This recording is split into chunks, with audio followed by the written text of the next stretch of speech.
Ang programang ito ay rated SPG. Striktong patnubay at gabay ng magulang ang kailangan. Maaaring may masiselang tema, lengguwahe, karahasan, sexual, horror o droga na hindi angkop sa mga bata. Narito ang kaabang-abang na mga kaganapan sa ating paboritong palabas.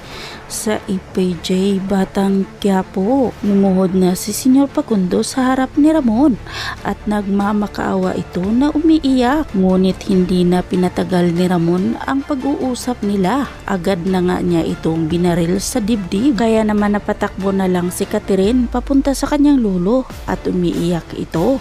Ngunit habang nakatalikod si Catherine, walang awang pinagbabaril ni Olga ang likod ni Catherine. Kaya naman galit na galit si Senyora Bettina sa kanilang ginawa. Pero sinubukan pa rin lumaban ni Senyora Bettina. Pero wala nga silang iiwan ng mga kalahi ng kabalyero. Kaya binaril na rin ito si Senyora Bettina. Kaya naman tudo ang paghingi ng tawad ni Senyor Facundo sa kanyang apo na si Catherine sa mga maling desisyon at sa nagawa niya. At nang tuluyan na sana ni Ramon si Senyor Facundo, pinigilan ito ni David dahil gusto ni David na patunayan niya na isa siyang Montenegro at papatunayan niya sa kanyang papa na isa siyang tapat sa mga Montenegro. Kaya naman kahit masakit kay David ay binaril niya pa rin sa ulo si Senyor Facundo, kaya ito tuluyan ng nawala at kasabay na rin sa pagkawala ng malay ni Catherine. At dahil tapos na ang mga Montenegro sa kanilang paki sa mga kabalyero, nagdesisyon na itong umalis na bago pa man darating ang mga kapulisan. At pinauna na ni Ramon sina Olga kasama ang mga tauhan at nagpaiwan muna si David at Ramon. Pero bago pa man lumabas si David, nagpapaalam muna siya kay Catherine sa huling pagkakataon at lumapit rin si David kay Senyor Facundo. Kinuha niya ang sombrero at tinabon niya sa mukha ni Senyor Facundo at pagkatapos ay lumabas na rin sila ni Ramon sa mansyon.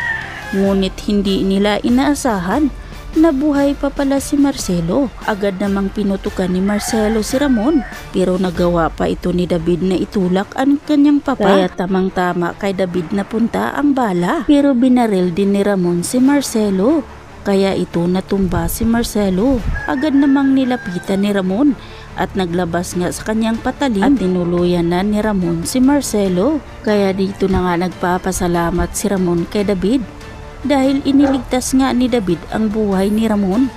Kaya bilib na naman si Ramon kay David at tuluyan na nga silang umalis sa mansyon ng mga kabalyero. Habang sila Madonna at Tanggol naman ay dahan-dahan nga silang naglakad papasok sa mansyon nila ni Senyor Facundo. Dito na nga nila nakita na wala ng buhay ang mga tauhan ni Senyor Facundo at nang umiikot pa sila sa loob ng mansyon, hindi nila inaasahan na isa-isa nilang makikita ang bangkay ni Senyor Facundo at ang bangkay din ni Senyora Bettina na asawa ni Senyor Facundo. At nang makita nga niya ang katawan ni Catherine at di maiwasan ni Tanggol, natitigan ang katawan ni Catherine. Kaya napatanong na lang si Inting kung kilala niya ito. Kaya sinabi ni Tanggol na nagkita na sila sa Quiapo at dito na nga niya nalaman nang sinabi ni Madonna na kapatid pala ito ni Pablo na apo ni Senyor Facundo. Kaya sa huli ay natuwa na rin si Tanggol na wala na si Senyor Facundo dahil wala nang humahabol sa kanila na kalaban. Kaya dahan-dahan na rin umalis sila ni Tanggol at Madonna at naghanap nga sila ng sasakyan at doon na nga sila dumaan sa likod. Kaya doon na nga nila nakita ang katawan ni Marcelo na wala ng buhay. Kaya naman bago pa sila umalis, nagsisisi pa si Tanggol kay Marcelo dahil hindi nakilala ni Babos ang kanyang ama at ipinikit pa ang mata ni Marcelo ni Tanggol bago pa man sila tuluyang umalis. Sa kabilang banda, habang paalis na sana sila Tinding at si Noy, hinabol nga sila ng tagabantay sa mga tauhan ni Senyor Facundo at binalita sa kanila ni Tinding